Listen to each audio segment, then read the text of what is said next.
जय हिंद दोस्तों। तो एक बार फिर से आप सभी का स्वागत है आज के सेशन के साथ में, जिसके अंतर्गत आज के इस स्पेशल सेशन में हम डिस्कस करने वाले हैं मंथली गवर्नमेंट स्कीम। जैसे कि आप सभी को पता है, हर एक मंथ के अंतर्गत जो भी मध्य प्रदेश और केंद्र सरकार की जो भी यहां पर योजनाएं होती हैं उनको हम क्लास के साथ में यहां पर डिस्कस करते हैं इस स्पेशल सेशन के माध्यम से। और उसी श्रृंखला में आपको ये जो सेशन यहां पर देखने को मिलने वाला है, इसमें भी हम मंथली गवर्नमेंट स्कीम डिस्कस करेंगे हर एक मंथ के अंतर्गत, जिसमें इस बार का जो मंथ है वो आपका जुलाई 2026 है कि जुलाई 2026 में हम मध्य प्रदेश की बात करें और केंद्र सरकार के अंतर्गत योजनाओं की बात करें जो बहुत ज्यादा चर्चा का विषय रही, उनको हम आज के सेशन में यहां पर डिस्कस करने वाले हैं। क्योंकि आप सभी लोगों का ये एक बहुप्रतीक्षित सेशन है जो आपको यहां पर आज मिलने वाला है। तो सेशन को अपने हर एक दोस्त तक फटाफट आप लोग शेयर कर दीजिएगा, जिससे हर एक छात्र यहां पर इस सेशन का लाभ ले पाए जो इंतजार कर रहे थे। दोस्तों यहां पर गवर्नमेंट स्कीम में मंथली गवर्नमेंट स्कीम का यहां पर पार्ट आपको बता देता हूं। ये गवर्नमेंट स्कीम जो है जुलाई मंथ के अंतर्गत यानी जुलाई 2026 में, जिसमें हम मध्य प्रदेश के अलावा है ना, मध्य प्रदेश के साथ में है ना, मध्य प्रदेश के साथ में केंद्र सरकार है ना, केंद्र सरकार की जो प्रमुख योजनाएं हैं है ना, केंद्र सरकार की जो प्रमुख योजनाएं हैं उनको हम यहां पर डिस्कस करने वाले हैं। ठीक है, जुलाई 2026 के अंतर्गत मध्य प्रदेश और केंद्र सरकार की जो भी महत्वपूर्ण योजनाएं हैं उन पर हम इस सेशन में यहां पर चर्चा करने वाले हैं, जिसके अंतर्गत है ना, यहां पर दोस्तों एक इंपॉर्टेंट अनाउंसमेंट भी मैं आप सभी को यहां पर दे देता हूं कि वो छात्र जो कॉलेज स्टूडेंट है और यहां पर एमपीपीएससी के अंतर्गत वो तैयारी करना चाहते हैं तो उनको एमपीपीएससी शिखर बैच मिल जाएगा 2029 के अंतर्गत, जिसमें आपको 3 ईयर का ये आपको यहां पर 2+1 ईयर का प्रोग्राम बैच के अंतर्गत मिल जाता है, जिसमें आपको पहले साल आधारशिला, दूसरे साल यहां पर अग्रिम पड़ाव और तीसरे वर्ष के तौर पर फाइनल अभ्यास यहां पर आपको देखने को मिलेगा। तो आप ये बैच यहां पर एनरोल कर सकते हैं। और वो छात्र जो 2027 के अंतर्गत यहां पर प्रीलिम्स और मेंस की टेस्ट सीरीज चाहते हैं, मेंटोरशिप यहां पर चाहते हैं, तो आपको ये बैच यहां पर मिल जाएगा, जिसके साथ में प्रीलिम्स फोकस आपको टेस्ट सीरीज भी यहां पर मिल जाती है, प्रीलिम्स के मेंस के साथ में यहां पर आपको टेस्ट पेपर के साथ में मेंटोरशिप भी यहां पर मिल जाएगी। इन बैचेस की जानकारी जो है आपको डिस्क्रिप्शन बॉक्स में यहां पर मिल जाएगी। चलिए, तो पहला क्वेश्चन आपके स्क्रीन पर ये रहा कि मध्य प्रदेश मंत्रिपरिषद ने है ना डिफॉल्टर किसानों को राहत देने के लिए किस योजना को यहां पर भी हाल ही में मंजूरी दी। एक्चुअल में दोस्तों हुआ यह था कि जो आपके मध्य प्रदेश के अंतर्गत आपकी सहकारी बैंक है ना, उसमें कुछ ऋण अनियमितताएं आपको देखने मिली थी, उसकी वजह से जो किसान है वो डिफॉल्टर घोषित हो गए थे और उनको लोन यहां पर नहीं मिल पा रहा था। लेकिन अब मध्य प्रदेश सरकार के द्वारा दोस्तों यहां पर उन किसानों को ऋण देने के लिए जो योजना को मंजूरी यहां पर दी गई उसका नाम क्या होगा, तो याद रखना उसका नाम होगा कवच योजना। मतलब जिन्होंने इसका आंसर ऑप्शन सी यहां पर दिया है उनका जवाब यहां पर बिल्कुल सही हो जाएगा, जिसके अंतर्गत किसानों के सहकारी ऋण खातों में जो गड़बड़ियां आपको देखने मिली उसके कारण से किसान डिफॉल्टर की श्रेणी में आ गए थे और जांच पूरी नहीं होने से ऐसे किसान जो है इनको सरकारी योजना और नए कृषि ऋण जो है उसका लाभ यहां पर नहीं मिल रहा था। उसको लेकर मध्य प्रदेश सरकार के द्वारा यहां पर यह कवच योजना शुरू की गई, यानी अब वापस से मध्य प्रदेश के जो किसान है वो आपके सहकारी बैंक के माध्यम से यहां पर ऋण भी प्राप्त कर पाएंगे। और इसको नाम क्या दिया गया है, तो इसको कवच योजना नाम यहां पर दिया गया है। बहुत ज्यादा चर्चा का विषय रही ये योजना, आपको यहां पर याद रखना है। इसमें है ना प्रभावित जो किसान है उनको राहत देने के लिए अपेक्स बैंक और जिला सहकारी बैंकों के द्वारा अपने स्तर से 50 करोड़ रुपए की सीमा तक की निधि का निर्माण यहां पर किया जाएगा और राज्य सरकार भी किसान हित में लगभग 25 करोड़ रुपए की अंशपूंजी की सहायता यहां पर एक बार में उपलब्ध कराएगी।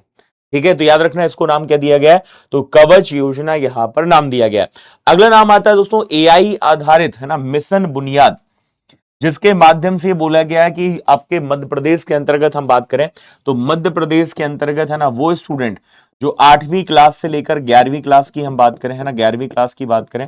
तो उसके अंतर्गत एआई संबंधित या एआई आधारित जो शिक्षा यहां पर प्राप्त कर पाएंगे और उसको नाम यहां पर क्या दिया गया, तो उसको नाम यहां पर मिशन बुनियाद नाम यहां पर दिया गया है। मतलब याद रखना है जब एआई आधारित शिक्षा की बात करेंगे तो मिशन जो बुनियाद है इसका संबंध भी आपको कहां से मिलेगा, तो मध्य प्रदेश के अंतर्गत आपको देखने को यहां पर मिलेगा। चलिए दोस्तों, अभी हम रिसेंटली बात करें पीएम स्वनिधि पखवाड़ा यहां पर विशेष अभियान मध्य प्रदेश के अंतर्गत यहां पर चलाया गया, जिसमें आपने पीएम स्वनिधि योजना का नाम सुना होगा, जिसके माध्यम से जो स्ट्रीट वेंडर है दोस्तों उनको ऋण यहां पर उपलब्ध होता है, और उसमें भी ऋण आवंटन में हमारा जो मध्य प्रदेश है ये हमें इसके अंतर्गत क्या देखने मिल रहा है, तो अव्वल यहां पर देखने को मिल रहा है। अब यदि मैं यहां पर बात करूंगा पीएम स्वनिधि पखवाड़ा विशेष अभियान की, तो यह अभियान 1 से 15 अगस्त 2026 तक यहां पर चलाया जाएगा, जिसकी थीम है स्वनिधि से समृद्धि, आत्मनिर्भर शहरी मध्य प्रदेश की ओर। ये हमें इसका क्या मिल रहा है, तो यहां पर हमें इसका यहां पर थीम देखने को मिल रहा है। तो आई होप दोस्तों आप सभी लोग इस डेटा को भी यहां पर, ठीक है। तो विशेष तौर पर दोस्तों आप याद रखना, यदि ये क्वेश्चन आपसे एग्जाम में बनेगा, तो पीएम स्वनिधि पखवाड़ा जो विशेष अभियान है मध्य प्रदेश के अंतर्गत चलाया गया, जिसमें स्ट्रीट वेंडर्स को सशक्त बनाने की एक महत्वपूर्ण ये पहल है, और इसमें मध्य प्रदेश की बात करें तो देश में शीर्ष स्थान मध्य प्रदेश का आपको यहां पर देखने मिला, जिसमें आप देख रहे हैं लगभग 10.3 लाख जो है पथ विक्रेता इसके अंतर्गत क्या हुए हैं, तो लाभान्वित यहां पर हुए। तो ये फैक्ट भी आप लोग यहां पर याद रखना, क्योंकि खासतौर पर जो शहरी स्ट्रीट वेंडर है, रेहड़ी पटरी के अंतर्गत जो विक्रेता है, उनको यहां पर आर्थिक सहायता मिलना इसका प्रमुख क्या है, उद्देश्य है। जिसमें नगरीय निकायों में इंदौर नगर निगम की बात करें तो 41,000 से ज्यादा ऋण प्रकरण जो है उसका वितरण इंदौर नगर निगम के अंतर्गत देखने मिला, जिसमें देश में पहला स्थान इंदौर का आया। जबकि भोपाल, जबलपुर, उज्जैन नगर निगम, सारणी की बात करें तो इन सबका भी स्थान हमें काफी बेहतर यहां पर देखने को मिल रहा है। चलिए अगला क्वेश्चन यहां पर बनता है दोस्तों, जिसको हम प्रधानमंत्री धन धान्य कृषि योजना के तौर पर यहां पर जानते हैं। एक्चुअल में ये जो योजना है प्रधानमंत्री धन धान्य कृषि योजना, अभी मध्य प्रदेश में लेकर दोस्तों चर्चा का विषय इसलिए क्योंकि मध्य प्रदेश शासन ने है ना अलग अलग जिलों में, चयनित जिलों में प्रधानमंत्री धन धान्य कृषि योजना के प्रभावी क्रियान्वयन और निगरानी के लिए मुख्य सचिव की अध्यक्षता में प्रधानमंत्री धन धान्य कृषि योजना समिति का यहां पर गठन किया है। यानी जो आपके मुख्य सचिव हैं, चीफ सेक्रेटरी, उनकी अध्यक्षता में अब आपको प्रधानमंत्री धन धान्य कृषि योजना समिति का गठन किया गया, जिसमें आपको पता होगा कि मध्य प्रदेश के अंतर्गत आपके जो पूर्व सचिव थे दोस्तों मध्य प्रदेश के अंतर्गत, उनका नाम अनुराग जैन था, लेकिन अब ये जिम्मेदारी अशोक वर्णमाल जी यहां पर निभा रहे हैं। प्रधानमंत्री धन धान्य कृषि योजना की बात करें तो केंद्रीय मंत्रिमंडल के द्वारा 16 जुलाई 2025 को इसकी मंजूरी दी गई थी, और इसका आधिकारिक शुभारंभ जो है प्रधानमंत्री नरेंद्र मोदी जी के द्वारा 11 अक्टूबर 2025 के अंतर्गत किया गया था। अब ये क्वेश्चन यहां पर बन सकता है कि इस योजना का प्रमुख उद्देश्य क्या है, तो इसका उद्देश्य दोस्तों कि देश के 100 कृषि है ना पिछड़े जिलों में किसानों की आय और उत्पादकता जो है वो क्या करना है, हमें यहां पर बढ़ाना है। ये इसका हमें प्रमुख यहां पर उद्देश्य देखने को यहां पर मिलता है। अच्छा, तो सामान्य प्रशासन विभाग के द्वारा आदेश दिया गया कि इस समिति की अध्यक्षता प्रदेश के मुख्य सचिव करेंगे, और कृषि उत्पादन आयुक्त को यहां पर इसका क्या बनाया गया दोस्तों, उपाध्यक्ष मध्य प्रदेश के अंतर्गत यहां पर बनाया गया है। और ये जो समिति है ये योजना के अंतर्गत दोस्तों चयनित 8 जिलों में विभिन्न विभागों के बीच में समन्वय स्थापित करेगी, योजनाओं की समीक्षा करेगी और समयबद्ध क्रियान्वयन सुनिश्चित करने को लेकर यह समिति यहां पर कार्य करेगी। ये आपको यहां पर याद रखना है। अच्छा, यदि आपसे क्वेश्चन ये बने कि इसके अंतर्गत केंद्र सरकार के अंतर्गत दोस्तों लगभग कितने जिलों का चयन किया गया, तो याद रखना जो कम फसल उत्पादकता वाले 100 जिले हैं उनमें कृषि उत्पादकता को बढ़ाना है, सिंचाई में सुधार करना है। यह हमें इस योजना का प्रमुख यहां पर उद्देश्य देखने को मिलता है, जो आपको यहां पर याद रखना है। ठीक है, और इसके लिए लगभग 24,000 करोड़ रुपए का हमें यहां पर बजट एलोकेशन भी देखने को यहां पर मिल जाता है। चलिए अगला नाम आता है महर्षि संदीपनी श्रद्धा पर्व। आपको पता होगा अभी गुरु पूर्णिमा में 29 जुलाई के अंतर्गत यहां पर देखने को मिली है, और गुरु पूर्णिमा के उपलक्ष्य में मध्य प्रदेश में प्राचीन गुरु शिष्य परंपरा को बेहतर करने को लेकर ये जो दोस्तों हमारा यहां पर गुरु पूर्णिमा का है ना यहां पर तारीख है, इसको महर्षि संदीपनी श्रद्धा पर्व के रूप में यहां पर मनाया गया, जिसके अंतर्गत जो हमारी नई शिक्षा नीति आई थी उसके तहत ही विद्यालय और महाविद्यालय में भारतीय संस्कृति और गुरु और शिष्य की जो परंपरा है वो यहां पर बढ़ पाए, उसको लेकर मध्य प्रदेश सरकार के द्वारा महर्षि संदीपनी श्रद्धा पर्व यहां पर मनाया गया है। चलिए अगला नाम आता है दोस्तों आधार ऐप का। यदि मैं आधार ऐप की बात करूं, यह भी चर्चा का विषय इसलिए रहा दोस्तों क्योंकि इसके डाउनलोड का एक आंकड़ा जो है जो कि 4 करोड़ के आसपास हमें देखने मिलता है, यानी 4 करोड़ से ज्यादा यहां पर आधार ऐप का दोस्तों डाउनलोड यहां पर देखने मिला, जो कि लगभग आपका 40 मिलियन से अधिक है। आपको पता है आधार कार्ड की बात करें तो आधार कार्ड जारी कौन करता है, तो उसको हम यूआईडीआई अर्थात unique identification authority of India के तौर पर हम यहां पर जानते हैं। और यूआईडीआई के द्वारा दोस्तों यहां पर हमें ना इस ऐप की बात करें तो ये ऐप यहां पर जारी किया गया, जिसके माध्यम से आप घर बैठे है ना, मोबाइल के माध्यम से आधार से संबंधित सेवाएं आप यहां पर ले सकते हैं। और इस ऐप में आपको मोबाइल नंबर, है ना, आपका पता, ईमेल अपडेट करने को लेकर ई आधार डाउनलोड, बायोमेट्रिक लॉक अनलॉक, ये सारी सुविधाएं आपको यहां पर डायरेक्ट मोबाइल पर मिल जाती हैं। ठीक है, चलिए अगला नाम है जिसको हम प्रगति पहल के तौर पर जानते हैं। दोस्तों याद रखना, प्रगति पहल का जो शुभारंभ है किन्होंने किया, केंद्रीय कृषि मंत्री के द्वारा किया गया, जिनका नाम है शिवराज सिंह चौहान। केंद्रीय कृषि एवं किसान कल्याण मंत्री शिवराज सिंह चौहान के द्वारा किसानों के सशक्तिकरण हेतु दोस्तों यह प्रगति जो पहल है इसका शुभारंभ किया गया, जिसका फुल फॉर्म क्या है, तो इसका फुल फॉर्म है productive rural agri entrepreneurship for growth and transformation initiative. ये आपको इसका फुल फॉर्म यहां पर देखने को मिल जाएगा।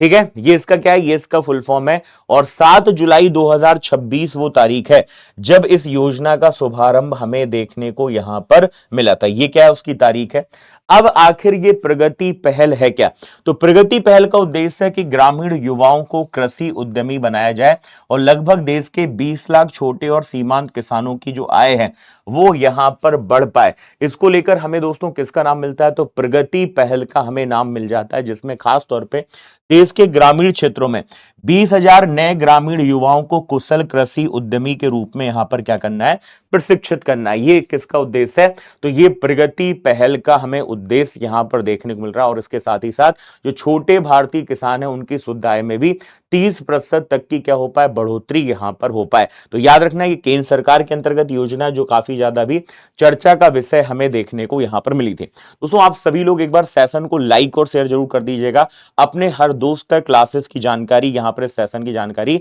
जरूर यहां पर पहुंचा दीजिएगा। चलिए अगला नाम आता है जिसको हम लाडली बहना योजना के तौर पर जानते हैं। आपको पता है दोस्तों मध्य प्रदेश सरकार की लाडली बहना योजना, जिसमें जो महिलाएं हैं उनको दोस्तों 1500 रुपए प्रति माह धनराशि यहां पर वितरित की जाती है। और अभी हाल ही में 12 जुलाई 2026 की बात करें तो इसका जो मुख्य कार्यक्रम है वो भिंड जिले के कहां पर हुआ, भिंड जिले के लहार में इसका आयोजन हुआ, जिसमें मुख्यमंत्री लाडली बहन योजना की 38वीं किस्त यहां पर जारी की गई है, जिसके अंतर्गत 1500 रुपए प्रति माह यहां पर धनराशि जाती है। एज लिमिट की बात करें तो 21 से 60 वर्ष इसके अंतर्गत एज लिमिट हमें देखने को मिलती है। और मध्य प्रदेश में लगभग 1.25 करोड़ जो लाडली बहन है उनको यहां पर सिंगल क्लिक के माध्यम से 1835 करोड़ रुपए राशि यहां पर क्या की गई, ट्रांसफर की गई। अच्छा, आप मुझे कमेंट करके बताएंगे कि लाडली जो बहन योजना है इसका जो शुभारंभ है ये कब किया गया, तारीख आप मुझे कमेंट सेक्शन के माध्यम से यहां पर बताएंगे। ठीक है, अगला दोस्तों नाम आता है जिसको हम प्रोजेक्ट दामिनी के तौर पर यहां पर जानते हैं।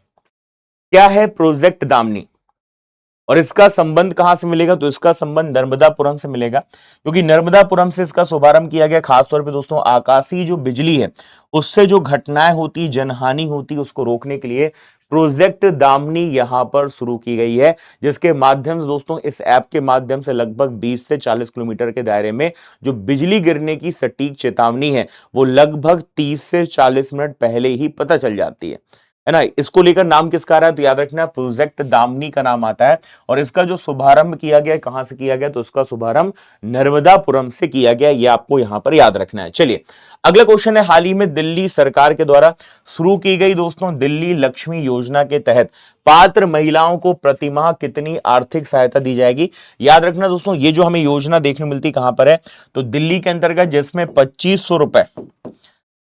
जो आर्थिक सहायता है ये आपका दोस्तों महिलाओं को यहां पर प्रदान की जाती है। और इसका जो संबंध है ये हमें नई दिल्ली के अंतर्गत यहां पर देखने मिलेगा, जिसका लाभ लगभग 17 लाख महिलाओं को यहां पर मिलने वाला है। तो याद रखना दिल्ली सरकार के अंतर्गत हमें इस योजना का यहां पर नाम मिलेगा 2500 रुपए यहां पर प्रतिमाह यहां पर दोस्तों दिए जाएंगे, जिसमें 1500 रुपए की राशि आरडी एफडी के रूप में और 1000 रुपए डिजिटल वॉलेट या फिर खाते में यहां पर, है ना, दिल्ली सरकार के द्वारा दिए जाने वाले हैं। तो आंसर हो जाएगा option D is the correct answer. अगला क्वेश्चन, महात्मा ज्योतिराव, है ना, महात्मा ज्योतिराव फूले जन आरोग्य योजना ये किस राज्य सरकार की स्वास्थ्य बीमा योजना है। तो इस क्वेश्चन का आंसर दोस्तों सभी लोग कमेंट करके बताएंगे। तो याद रखना इसका आंसर क्या हो जाएगा, तो महाराष्ट्र हो जाएगा। ठीक है, क्या नाम हो जाएगा, तो इसके अंतर्गत आपको महाराष्ट्र का नाम देखने को यहां पर मिलेगा, जिसके अंतर्गत दोस्तों जो कवरेज है वो कितना हो जाएगा, तो कवरेज यहां पर हमें मिलता है 5 लाख रुपए का। ठीक है, खास तौर पे कैशलेस जो इलाज है वो यहां पर हो पाए, उसको लेकर महाराष्ट्र सरकार के द्वारा महात्मा ज्योतिराव फूले जन आरोग्य योजना यहां पर स्टार्ट की गई, जिसमें नाम किसका आएगा, महाराष्ट्र का नाम यहां पर हमें मिलेगा। अगला क्वेश्चन है प्रधानमंत्री सूर्य सरोवर योजना, जो अभी बहुत ज्यादा चर्चा का विषय है, जिसमें नरेंद्र मोदी जी की अध्यक्षता में केंद्रीय कैबिनेट के द्वारा प्रधानमंत्री सूर्य सरोवर योजना को मंजूरी यहां पर दी गई है, जिसमें एनर्जी स्टोरेज सिस्टम के साथ फ्लोटिंग सोलर फोटोवोल्टिक प्रोजेक्ट के डेवलपमेंट के लिए ये हमें स्कीम देख मिलती है, जिसमें लगभग 5,000 करोड़ रुपए खर्च यहां पर आएगा और 5,000 मेगावाट के फ्लोटिंग सोलर फोटोवोल्टिक प्रोजेक्ट को लोकेटेड एनर्जी स्टोरेज सिस्टम के साथ में यहां पर डेवलप करने का प्लान हमें इसके अंतर्गत देखने को यहां पर मिलता है, जिसमें यहां पर 2026-27 से लेकर 2030-31 के दौरान यहां पर हमें ये योजना देखने मिलेगी और उसके साथ में इसमें जो फाइनेंशियल मदद है वो 2032-33 तक आपको देखने को यहां पर मिलने वाली है। अब यदि क्वेश्चन ये पूछा जाए कि इसका प्रमुख उद्देश्य क्या है दोस्तों, तो खास तौर पे याद रखना, यदि मैं इस योजना की यहां पर बात करूंगा तो इसके अंतर्गत है ना, इसके अंतर्गत दोस्तों खास तौर पे जो जलाशय हैं या तालाब हैं वहां पर क्या लगाए जाएंगे, सोलर प्रोजेक्ट यहां पर लगाए जाएंगे, ये आपको याद रखना। और इस योजना का जो शुभारंभ है ना, वो मंजूरी कब दी गई, 31 जुलाई 2026 को इस योजना को मंजूरी दी गई, जिसको हम प्रधानमंत्री सूर्य सरोवर योजना के तौर पर यहां पर जानते हैं। चलिए अगला नाम आएगा समुद्र मंथन योजना, जो अभी काफी ज्यादा चर्चा का विषय यहां पर देखने को लिए, आपको याद रखना केंद्र सरकार की योजना है। प्रधानमंत्री नरेंद्र मोदी जी की अध्यक्षता में दोस्तों लगभग 84,000 करोड़ रुपए की परिव्यय में दोस्तों यह योजना हमें देखने को मिलती है, जिसको हम समुद्र मंथन या फिर राष्ट्रीय अपतटीय अन्वेषण योजना के तौर पर हम इसको यहां पर जानेंगे। किसके अंतर्गत आएगा, पेट्रोलियम एवं प्राकृतिक गैस मंत्रालय के अंतर्गत है ना। इस योजना को वित्त वर्ष 2030-31 तक लागू किया जाएगा और साथ ही साथ यहां पर बोला गया है दोस्तों कि यह पहल भारत की ऊर्जा सुरक्षा मजबूत करने, घरेलू तेल एवं गैस उत्पादन बढ़ाने के लिए यहां पर विशेष हमें देखने को यहां पर मिलने वाली। अच्छा, इस योजना का प्रमुख उद्देश्य क्या है, तो इसमें खास तौर पर समुद्र तल के नीचे जो नेचुरल रिसोर्स मौजूद हैं, खासकर क्रूड ऑयल हो गए, नेचुरल गैस हो गए, सीबेड मिनरल हो गए, उनकी खोज करना, ये इस योजना का प्रमुख यहां पर उद्देश्य है। पेट्रोलियम एवं प्राकृतिक गैस मंत्रालय के अंतर्गत सेंट्रल गवर्नमेंट की स्कीम है, जो आपको यहां पर याद रखना है। यानी एनर्जी जो सिक्योरिटी है भारत के अंतर्गत और भी बेहतर यहां पर हो पाए, इसको नाम क्या दिया गया, तो इसको नाम दिया गया समुद्र मंथन योजना। क्लियर। चलिए, तो आप देख सकते हैं इसमें बोला गया केंद्रीय मंत्रिमंडल ने पेट्रोलियम एवं प्राकृतिक गैस मंत्रालय की केंद्रीय योजना है समुद्र मंथन यानी राष्ट्रीय अपतटीय अन्वेषण योजना, इसको मंजूरी दी गई है 2030-31 तक 84,000 करोड़ के परिव्यय को मंजूरी यहां पर इसके माध्यम से यहां पर प्रदान की गई। तो ये कुछ फैक्ट आपको यहां पर इसके अंतर्गत याद रखना है। चलिए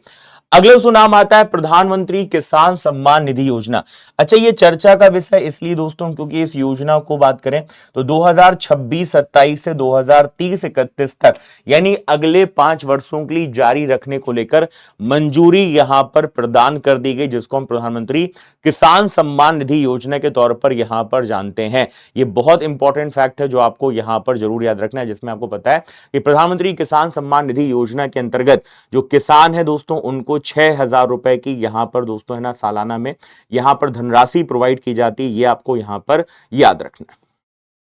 ठीक है, समझ आ रही बात। तो ये आपको यहां पर याद रखना है, जिसमें नाम किसका आएगा, प्रधानमंत्री किसान सम्मान निधि योजना का नाम आएगा। और इस अवधि के लिए लगभग आप देख रहे हैं दोस्तों 3 लाख करोड़ का कुल वित्तीय परिव्यय यहां पर तय किया गया, जिसके तहत पात्र किसानों को हर साल 6,000 रुपए की आर्थिक सहायता 3 समान किस्तों में यहां पर दी जाती है। अच्छा, मैं चाहूंगा फिर से आप कमेंट करके बताइएगा कि प्रधानमंत्री किसान सम्मान निधि योजना की शुरुआत कब की गई, ये क्वेश्चन आपको यहां पर कॉमेंट करके बताना है। अगला नाम आता है भव्य रसायन योजना।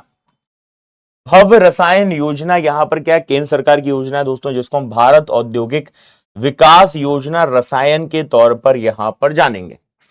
ठीक है, आपने भव्य योजना का नाम जरूर सुना होगा, जिसमें औद्योगिक जो पार्क हैं वो आपके स्थापित किए जाएंगे प्लग एंड प्ले थीम पर आधारित, जिसमें शुरुआती तौर पे मूलभूत सुविधाएं मिलेंगी। लेकिन यदि मैं यहां पर बात करूं दोस्तों इसके अंतर्गत, तो याद रखना जो रासायनिक पार्क है ना, वो स्थापित किए जाएंगे भव्य रसायन योजना के अंतर्गत, जिसका उद्देश्य है कि रासायनिक, पेट्रोकेमिकल, डाउनस्ट्रीम और सहायक उद्योगों के लिए एकीकृत बुनियादी ढांचे के साथ में समर्पित 3 समर्पित रासायनिक जो पार्क हैं उनकी स्थापना यहां पर की जाएगी। और इसी को नाम क्या दिया गया है, तो इसको भव्य रसायन योजना नाम यहां पर दिया गया। क्या नाम दिया गया, भव्य रसायन योजना नाम दिया गया, जिसमें कुल खर्च हमें लगभग 3,000 करोड़ का मिलता है, जिसमें 3,000 करोड़ कॉमन इंफ्रास्ट्रक्चर और बेसिक यूटिलिटी के के लिए और 30 करोड़ एडमिनिस्ट्रेटिव यहां पर खर्च आपको देखने को मिलने वाला है,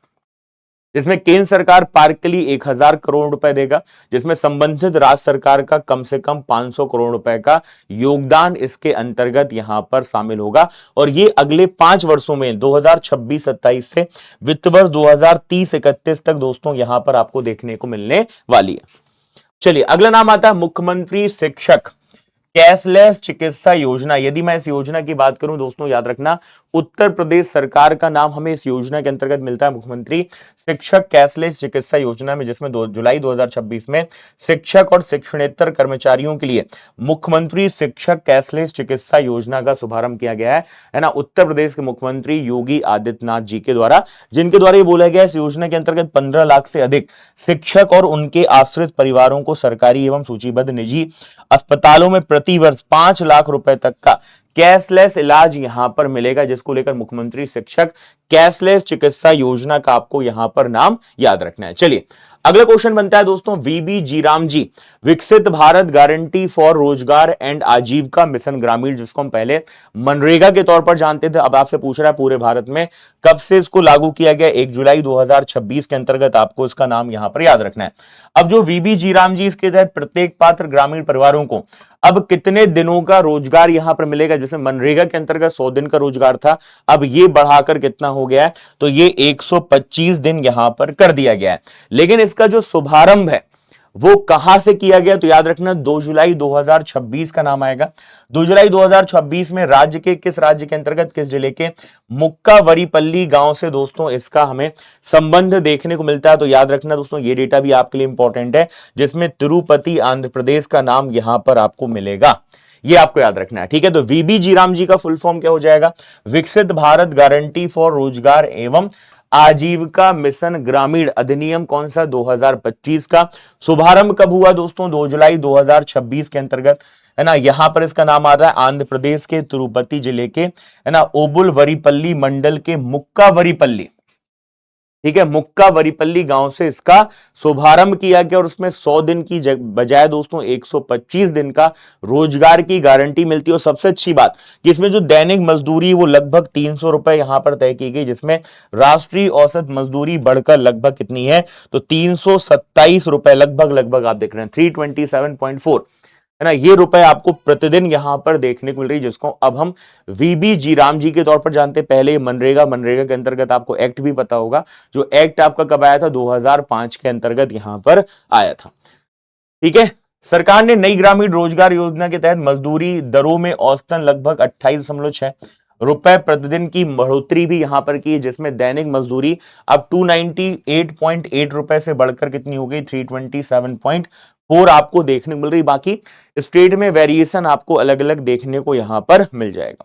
ठीक है, ये आपको यहां पर याद रखना है। चलिए अगला क्वेश्चन, मध्य प्रदेश में सोयाबीन के बाद में अब किस फसल को भावांतर भुगतान योजना का लाभ देने का निर्णय लिया गया, क्योंकि आपने इससे पहले सोयाबीन का नाम सुना होगा, लेकिन अभी हम बात करें तो धान के अंतर्गत भी दोस्तों, है ना, भावांतर भुगतान योजना को शामिल करने का यहां पर निर्णय लिया गया। और अभी रिसेंटली आपको जानकारी होगी कि भावांतर भुगतान योजना 2025 को प्रतिष्ठित स्कॉच गोल्ड अवार्ड से सम्मानित किया गया है। इसके अंतर्गत आप देख रहे हैं भावांतर योजना 2025 के अंतर्गत सोयाबीन की खरीदी पूर्णतः ई मंडी एप्लीकेशन के माध्यम से की गई और बाजार भाव में गिरावट से किसानों को इसके अंतर्गत क्या मिली है, यहां पर सुरक्षा मिली है। अच्छा, यदि आपसे कभी ऐसा क्वेश्चन है कि इस योजना का शुभारंभ कब हुआ, तो याद रखना 16 अक्टूबर 2017 का यहां पर हमें नाम देखने मिलता है, जहां से इस योजना का शुभारंभ यहां पर किया गया। तो यदि ऐसे क्वेश्चन आपसे पूछेगा तो याद रखना, जिसमें सागर का नाम हमें खुरई के अंतर्गत मिलता है, जहां से इस योजना का शुभारंभ देखने को मिलता है। यानी किसानों का यदि फसलों के अंतर्गत कोई नुकसान हो रहा है तो उसकी भरपाई सरकार के द्वारा, मध्य प्रदेश सरकार के द्वारा यहां पर आपको देखने को मिलने वाली है ना, ये आपको याद रखना है भावांतर भुगतान योजना के अंतर्गत। अगला क्वेश्चन है, प्रधानमंत्री ई बस सेवा योजना के तहत सबसे अधिक, है ना, 150 वातानुकूलित इलेक्ट्रिक बसें किस भारतीय शहर को आवंटित की गई हैं, और इसमें नाम किसका आएगा दोस्तों, हमारे इंदौर का नाम यहां पर आपको देखने को मिलेगा। यानी जिन्होंने इसका आंसर आपसे क्या दिया है, ऑप्शन सी के साथ में यहां पर दिया है, उनका जवाब बिल्कुल यहां पर सही है, जिसमें दोस्तों लगभग 169 शहरों में, ठीक है, 169 शहरों में जो पीपीपी मॉडल है उसके तहत, है ना, उस पीपीपी मॉडल के तहत, पब्लिक प्राइवेट पार्टनरशिप मॉडल के तहत 10,000 इलेक्ट्रिक बसें यहां पर प्रदान की गई। तो ये सारे फैक्ट आप कहां पर क्या याद रखेंगे, इसके अंतर्गत यहां पर आप लोग याद रखेंगे, जिसके अंतर्गत आपने पहले भी पीएम, है ना, यहां पर जो फेम योजना उसका नाम सुना होगा, इसके बाद में पीएम ई ड्राइव योजना का नाम आता है, जिसका प्रमुख उद्देश्य है कि ज्यादा से ज्यादा इलेक्ट्रिक व्हीकल हमें भारत के अंतर्गत देखने को यहां पर मिल पाए, उसके साथ में जो चार्जिंग फैसिलिटी है दोस्तों इलेक्ट्रिक व्हीकल की, ईवी की, वो भी बेहतर यहां पर हो पाए। चलिए बढ़ते हैं दोस्तों अगले डेटा की तरफ। अगला क्वेश्चन है कि ग्रामीण महिला उद्यमियों की मदद के लिए नई दिल्ली में सी लीव्स नाम की एप्लीकेशन को लॉन्च किनके द्वारा किया गया है, तो यहां पर केंद्रीय कृषि मंत्री शिवराज सिंह चौहान का नाम आपको देखने को मिलेगा। मतलब जिन्होंने आंसर ऑप्शन ए यहां पर दिया है उनका जवाब क्या है, बिल्कुल यहां पर सही। जिसमें यदि मैं सी लीव्स की बात करूंगा तो इसका फुल फॉर्म है self help entrepreneur livelihood and enterprises application for prosperity and sustainability. ये क्या है, इसका यहां पर फुल फॉर्म है। ठीक है, कब लॉन्च किया गया, तो 29 जून 2026 को लॉन्च किया गया, जिसमें ग्रामीण भारत में स्वयं सहायता समूह यानी जो सेल्फ हेल्प ग्रुप है उससे जुड़ी महिलाओं के नेतृत्व में उद्यमी को सशक्त बनाया जाए, उसको लेकर सी लीप एप्लीकेशन यहां पर लॉन्च किया गया, जिसको हम यहां पर सी लीप के तौर पर यहां पर जानते हैं। जिसमें राष्ट्रीय ग्रामीण विकास सम्मेलन में इसको लॉन्च किया गया। सेल्फ हेल्प ग्रुप से जुड़ी महिलाओं को बिजनेस बनाने, मॉनिटर करने और परफॉर्मेंस ट्रैकिंग के लिए मजबूत बनाने के तौर पर दोस्तों ये आपका डिजिटल प्लेटफॉर्म यहां पर देखने को यहां पर मिल जाता है, जो आपको यहां पर याद रखना है। और इसको डिजिटल इंडिया कॉर्पोरेशन के द्वारा यहां पर तैयार किया गया है। नाम क्या है इसका, तो नाम है इसका सी लीप, जो अभी बहुत ज्यादा चर्चा का विषय है। आपको यहां पर इसके बारे में डेटा याद रखना है। और खास तौर पे जो लखपति दीदी पहल है, ठीक है, इसको बेहतर करने को लेकर भी दोस्तों हमें इस सी लीप का नाम देखने को यहां पर हमें मिल जाता है। चलिए अगला क्वेश्चन, नशे से दूरी है जरूरी, व्यापक जन जागरूकता अभियान मध्य प्रदेश में प्रत्येक वर्ष किस अवधि के दौरान हमें यहां पर देखने को मिलता है, जिसमें कई ऐसे गिनीज बुक ऑफ रिकॉर्ड हैं जो कि इस मध्य प्रदेश के अंतर्गत इस नशा मुक्ति अभियान में देखने को हमें मिले हैं। और इसके साथ में आपको याद रखना 15 जुलाई से लेकर 30 जुलाई तक ये अभियान यहां पर चलाया गया, जिसमें अलग अलग राज्यव्यापी, है ना, जन जागरूकता अभियान देखने मिला, जिसमें नशे से दूरी है जरूरी 2.0 के अंतर्गत कई रिकॉर्ड बने, जिसमें एक नाम हमें जीआरपी रेल इकाई इंदौर के द्वारा 16 रेलवे स्टेशन पर एक साथ आप देख सकते हैं 4000 से ज्यादा जो नागरिक हैं उन्होंने दोस्तों यहां पर नशा मुक्ति का संदेश देने का यहां पर दोस्तों एक रिकॉर्ड यहां पर इनके द्वारा बनाया गया, जिसके माध्यम 16 रेलवे स्टेशन, जिसमें इंदौर है, उज्जैन है, रतलाम, नागदा, नीमच, डॉक्टर अंबेडकर नगर, चंद्रावतीगंज, ये सब है, जिसमें लगभग 4000 से ज्यादा नागरिकों ने नशा मुक्त भारत के निर्माण का संकल्प यहां पर लिया। एक तो रिकॉर्ड ये देखने को मिल रहा है। इसके अलावा हम बात करें बड़वानी, बुरहानपुर और बालाघाट में भी वर्ल्ड बुक ऑफ रिकॉर्ड हमें इस अभियान के अंतर्गत देखने को मिले। जिसमें बड़वानी की बात करें तो बड़वानी में 16,700 छात्रों ने पेंटिंग यहां पर की, संकल्प के जरिए यहां पर, है ना, नशा मुक्ति अभियान देखने को मिला। और बुरहानपुर की बात करें तो बुरहानपुर में 113 स्कूलों के लगभग 32,000 विद्यार्थी हैं जिन्होंने हस्तलिखित संदेश लिखकर विश्व रिकॉर्ड यहां पर बनाया। चलिए अगला क्वेश्चन, मध्य प्रदेश पुलिस के द्वारा आयोजित सेफ क्लिक 2.0 साइबर सुरक्षा जन जागरूकता अभियान, यानी जो साइबर फ्रॉड की घटनाएं हो रही उनको कैसे नियंत्रित किया जाए, खासतौर पे हम ग्रामीण क्षेत्रों की बात करें, उसको लेकर साइबर सुरक्षा जन जागरूकता अभियान सेफ क्लिक 2.0 हमें देखने को मिला, जिसकी तारीख 24 जून से 8 जुलाई 2026 तक आपको यहां पर याद रखना है। ठीक है, इसके अलावा दोस्तों आपने सुना होगा नाम, यदि मैं यहां पर ज्ञान भारतम मिशन की बात करूं, जिसके माध्यम से हमारे भारत के अंतर्गत जो भी प्राचीन पांडुलिपि है या फिर उनके अंतर्गत उनके संरक्षण की हम बात करें तो उसको लेकर मध्य प्रदेश देश में पहले नंबर पे आया है, जिसमें इस ज्ञान भारतम ऐप पर मध्य प्रदेश ने अपलोड की सबसे अधिक दुर्लभ पांडुलिपि। जिसमें हम बात करें, आप आंकड़े जरा ध्यान से देखिएगा कि 34,45,439 पांडुलिपि पन्नों का पंजीकरण हुआ, जिसमें बुरहानपुर का 220 वर्ष पुराना 20 फीट लंबा श्रीमद् भागवत महापुराण भी इसके अंतर्गत पंजीकृत हुआ है। इसके साथ में टीकमगढ़ की बात करें तो टीकमगढ़ के अंतर्गत 10 फीट लंबा जम्बूद्वीप का दुर्लभ नक्शा आपको देखने को यहां पर मिला है। पन्ना की बात करें तो महाकवि केशवदास कृत रसिक प्रिया की हस्तलिखित आपको यहां पर पांडुलिपि देखने को मिली है। बुरहानपुर के अंतर्गत 220 वर्ष पुराना 20 फीट लंबा हस्तलिखित श्रीमद् भागवत महापुराण देखने को मिला है। दतिया की बात करें तो विक्रम संवत 1828 का ऐतिहासिक ताम्रपत्र अभिलेख भी इसके अंतर्गत देखने को मिला, जिसमें आपको यहां पर ज्ञान भारतम ऐप का नाम मध्य प्रदेश के अंतर्गत यहां पर आपको याद रखना है। चलिए, यदि आप लोग हमारे टेलीग्राम चैनल में अभी तक नहीं जुड़े हैं, जहां पर आपको पीडीएफ, बहुत सारे अपडेट्स, करंट अफेयर्स को लेकर क्विज, सब कुछ आपको मिल जाते हैं, तो आप हमारे टेलीग्राम चैनल पे भी यहां पर जुड़ सकते हैं, है ना। टेलीग्राम चैनल से आप डायरेक्ट यहां पर जुड़ सकते हैं, जहां पर आपको बहुत सारी जो अपडेट्स हैं वो यहां पर रेगुलर बेस पे मिलती रहती है। ठीक है। और हाँ, एक क्वेश्चन मैं आपको होमवर्क में भी दूंगा। आपको पता है हर दिन आपको होमवर्क तो यहां पर मिलता ही, चाहे वो करंट अफेयर्स की क्लास क्यों ना हो। और होमवर्क का जो आंसर है ये आप किस में शेयर करेंगे? कमेंट बॉक्स के साथ में यहां पर शेयर करेंगे, है ना। ये कमेंट बॉक्स के साथ में आपको यहां पर शेयर करना है, जिसमें क्वेश्चन आपका है कि यूपीएससी के द्वारा शीर्ष उम्मीदवारों को निजी नियोक्ताओं से जोड़ने के लिए कौन सी पहल प्रारंभ यहां पर की गई। मतलब वो उम्मीदवार यूपीएससी के अंतर्गत जिन्होंने मेंस क्वालिफाई किया है लेकिन इंटरव्यू में किसी कारणवश रह गए, तो उनके लिए यूपीएससी के द्वारा कौन सी योजना, पहल यहां पर शुरू की गई। क्या वो प्रतिभा सेतु है, स्किल ब्रिज है, टैलेंट कनेक्ट है, या फिर जॉब लिंक है? आपको आंसर देना है। इसके साथ में आप मुझे ये भी बताएंगे कि यूपीएससी के वर्तमान में चेयरमैन कौन है। तो ये आज का टास्क है होमवर्क का, जिसका आंसर आप लोग यहां पर कमेंट बॉक्स के साथ में यहां पर देंगे। तो ये था दोस्तों आज का सेशन, जिसमें गवर्नमेंट स्कीम के अंतर्गत जुलाई 2026 के जो इंपॉर्टेंट हाइलाइट्स थे वो हमने डिस्कस किया। इससे पहले जिन्होंने जून 2026 के अंतर्गत गवर्नमेंट स्कीम का सेशन यदि नहीं देखा तो आप उसको भी कंप्लीट कर लेना, और उसके साथ में मंथली करंट अफेयर्स ऑलरेडी आपका अपलोड कर दिया गया, तो उसको भी आप बिल्कुल कंप्लीट यहां पर कर लीजिएगा। तो ये था दोस्तों आज का सेशन। तो आई होप आपने आज के सेशन में भी बहुत कुछ नया सीखा होगा, नई जानकारी मध्य प्रदेश और केंद्र सरकार की योजनाओं संबंधित आपको आज के सेशन के साथ में जरूर यहां पर मिली होगी। तो आपसे ऐसे ही मुलाकात करते रहेंगे, ऐसे स्पेशल सेशन के साथ। बाकी तो आप सभी से मुलाकात होती है हर दिन सुबह 8 बजे आपके अपने daily current affairs live session Madhya Pradesh special के साथ में। तो मुलाकात करते हैं जल्द ही। जय हिंद एंड थैंक्स गाइस। जय हिंद।